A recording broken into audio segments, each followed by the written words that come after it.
So we're back into it, and Super Sunday has happened. 18th of January is when Low & Co had 130 open homes on the day, and some really interesting things came out of it. Yeah, so we got the numbers in finally, and we averaged at about 13 groups per open home, which around this time of year in the old data, we typically expect about 6 to 7 groups. So that's double what we usually expect, but it's also important to remember that we brought on a massive number of properties. I think it was about 74 properties on with Low & Co for Super Sunday, which was 50% of the Wellington market, so it's a really good sample size there.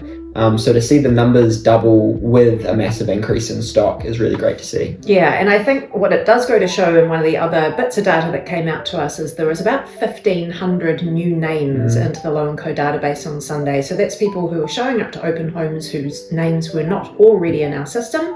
Because if you've been to a Low & Co open home before, you will be in the system. So that's 1,500 new faces out at the open homes, which is really positive. And they all, are in their research phase and just, coming and looking at properties, talking to their banks, maybe not quite ready to be putting offers in yet. But that's a really good sign for the rest of the year that we've got some people getting that stuff done now. And they should hopefully kind of be in buying mode within the next couple of months.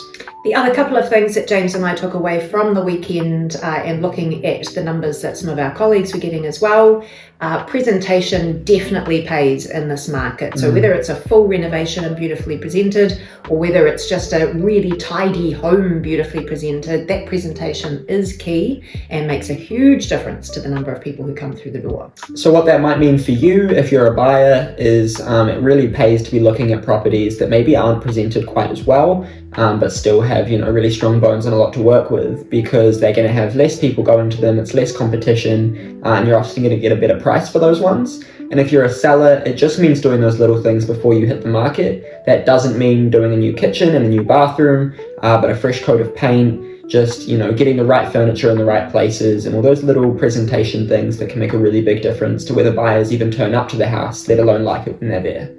And one of the other things we picked up on was that the really big numbers did seem to be coming again from our first home buyers. So they were strong last year as well. They were the biggest buyer group.